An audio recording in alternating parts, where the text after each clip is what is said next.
Napaka-hot nga ni Catherine Bernardo sa kanyang post 3 days ago sa kanyang Instagram account. Pinapakita nga ng a very good girl actress ang kanyang pagiging very hot girl. Super fit na pangangatawan habang niyayakap ang kalikasan. One with nature, yan ang kanyang caption. Marami sa mga kapwa niya celebrity ang napawaw at talagang hot fire emoji ang mga reaction nila. Sino ba naman ang di mapapareact kung talagang kitang-kita ang paabs ni Catherine na talagang pinaghirapan ng aktres kung saan bumagay nga ito sa kanyang karakter sa A Very Good Girl. Narito ang mga reaksyon. Napagrabe si Melay sa nakita niyang post na ito ni Catherine. Ang reaksyon naman ni Lois Andalio para sa picture na ito ni Catherine ay nilike naman ng netizens na umabot sa mahigit 1,000. Si Miles Ocampo na isa sa host ng EAT ay humanga din sa kaseksihan na ito ni Catherine.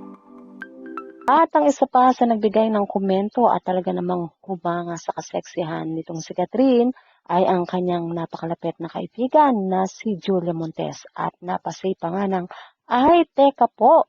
Natuwang-tuwa naman ang netizens kung saan ang reaksyon na ito ni Julia sa larawan ni Catherine ay umabot sa mahigit 3,000 ang nag-like. Marami pa ngang mga celebrities ang nagbigay ng reaksyon sa post na ito ni Catherine na talagang ikinahanga nga nila. At bukod sa mga celebrities, may mga fans din na talagang hindi napigil ang sarili na humanga sa aktres.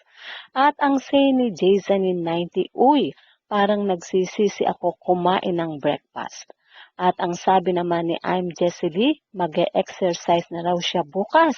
At ang sabi ni Weng Corpus, napaka-sexy mo naman. Well, alam naman natin kung paano talaga ginagawa ni Catherine ang i-maintain ang kanyang kaseksihan. At ito nga, ang post niya na ito ay umabot na sa mahigit 700,000 ang nag-like at mga reaction nga nila ay talagang mga fire emoji. So mga ka-SAAS, yan nga po ang ating balitaan at kung inyong naipikan, well, put your comment down below at syempre huwag kakalimutang mag-like, share, and subscribe.